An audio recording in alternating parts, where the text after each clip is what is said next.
അപ്പോൾ വലിയ ആളുകൾക്ക് തൊണ്ടയിൽ കുടുങ്ങുന്ന അവസ്ഥ. അപ്പോൾ നമുക്കറിയാലോ, നമുക്ക് എയർ പോകുന്ന ഒരു വഴിയും ഫുഡ് പോകുന്ന 2 വഴിയുണ്ട്. അപ്പോൾ എയർ പോകുന്ന വഴി നമ്മൾ എപ്പിഗ്ലോട്ടിസ് വഴി, വാൾവ് സിസ്റ്റം, അതുവഴി നമ്മൾ വിൻഡ് പൈപ്പ് ട്രക്കിയ എന്ന് പറഞ്ഞിട്ട് ഒരു വഴിയാണ്. മറ്റേത് നമ്മൾ ഫുഡ് പോകുന്നത് ഈസോപാഗസ് എന്ന് പറഞ്ഞ വഴിയാണ്. അപ്പോൾ രണ്ടിനും വാൾവ് സിസ്റ്റം.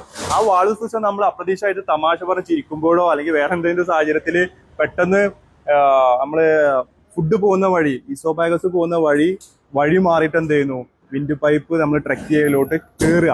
ആ സമയം നമ്മൾ തരിപ്പ് പോകാന്ന് പറഞ്ഞു. അപ്പോൾ ഈ തരിപ്പ് പോകുന്ന സമയത്ത് അതിന്റെ ഫസ്റ്റ് സ്റ്റേജ് നമ്മൾ വീട്ടുകാരൊക്കെ ഇങ്ങനെ ചെയ്യുന്നത് അബദ്ധം. ഞാൻ ഇപ്പോൾ പറഞ്ഞല്ലോ, നമ്മൾ കുത്തനെ നോക്കുമ്പോൾ ഫുഡ് താഴോട്ടാണ് ഒബ്സ്റ്റക്കിൾസ് ഇറങ്ങുന്നത്. ആ സമയം ഇങ്ങനെ തട്ടിയാലുള്ള അവസ്ഥ എന്താ, താഴോട്ട് തന്നെ പോവാ. അപ്പൊ താഴോട്ട് പോവാൻ നമ്മള് വീണ്ടും ശ്രമിപ്പിക്കണേ. അപ്പൊ അത് ചെയ്യരുത്. ഉടനെ നമ്മൾ എന്ത് ചെയ്യുന്നു, ചെറിയ രീതിയിലാണെങ്കിൽ നമ്മൾ സ്ലാപ്പ് ചുമക്കാൻ പറയും, കഫ് ചെയ്യാൻ പറയും. ചുമച്ചിട്ട് ചെറിയ രീതിയിലാണെങ്കിൽ കേട്ടോ, ചുമച്ചിട്ട് നമുക്കത് പുറത്ത് തള്ളാം. രണ്ടാമത് നമ്മൾ എന്ത് ചെയ്യുക, കുറച്ചും കൂടിയൊക്കെ സിവിയർ കേസ് ആണെങ്കിൽ നമ്മൾ സ്ലാപ്പ് ചെയ്യാം. എന്താ ബലം പിടിക്കല്ലേ, ലൂസായി നിൽക്കുക.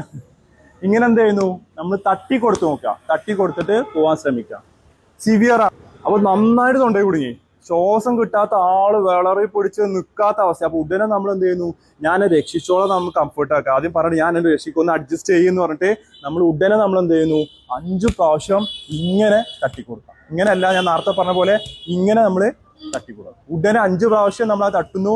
കൈ ഇങ്ങനെ പിടിക്കുന്നു. കൈ ഇങ്ങനെ പിടിച്ചിട്ട് ഞാൻ ബാക്കിൽ നിന്നിട്ട് എന്ത് ചെയ്യുന്നു, ഒരു കാലിങ്ങനെ വെച്ചിട്ട് നമ്മൾ പുക്കിളിന്റെ നേരെ മേലെ ഹെംലിച്ച് മാനുവൽ എന്ന് പറഞ്ഞ ഒരു സിസ്റ്റമാണ് നമ്മൾ പറയുന്നത്. നമ്മൾ ഇങ്ങനെ കൈ വെച്ചിട്ട് പുക്കിളിന്റെ നേരെ മേലെ വെച്ച് സ്കൂപ്പ് ചെയ്യുന്ന രീതിയിൽ ഇങ്ങനെ വെച്ചിട്ട് നമ്മൾ അതിന്റെ പ്രഷർ കൊടുക്കുക. ആ പ്രഷർ നമ്മൾ ഉദ്ദേശം ലങ്സിനാണ്. ലങ്സിലെ എയർ ബാഗാണ് നമ്മൾ മനസ്സിലാക്കിയിട്ടുണ്ട്. അപ്പൊ ലങ്സിലെ ഒരു പ്രഷർ കിട്ടുമ്പോൾ ആ എയർ ബാഗിലോട്ട് ഒരു പ്രഷർ കിട്ടുക. ആ ലങ്സിത്തെ എയർ ഇവിടെ ഒബ്സ്റ്റക്കിൾസ് എന്തെങ്കിലും കുരുങ്ങിയിട്ടുണ്ടെങ്കിൽ അതിനൊക്കെ തള്ളു കിട്ടും. ഇതാണ് അതിന്റെ സയന്റിഫിക് ആയിട്ട് നമ്മൾ മനസ്സിലാക്കി കൊടുക്കേണ്ടത്. അപ്പൊ ഇങ്ങനെ പിടിക്കുന്നു. ആ മറ്റേ കൈ ഞാൻ എന്ത് ചെയ്യുന്നു, ഇങ്ങനെ വെച്ചിട്ട് ഇങ്ങനെ നന്നായിട്ട് തന്നെ മേലോട്ട് എന്ത് ചെയ്യുക, പ്രഷർ കൊടുക്കുക. 5 പ്രാവശ്യം അങ്ങനെ ചെയ്യുന്നു. വീണ്ടും തട്ടിക്കൊടുക്കും. വീണ്ടും 5 പ്രാവശ്യം ഇങ്ങനെ ചെയ്തുകൊണ്ടിരിക്കുക. ഒബ്സ്റ്റക്കിൾസ് ഇപ്പോൾ അഡൽട്ട് ആണെങ്കിൽ അവർക്ക് ഫീൽ ചെയ്യും. കുഞ്ഞു കുട്ടികളാണെങ്കിൽ നമ്മൾ തന്നെ നോക്കണം.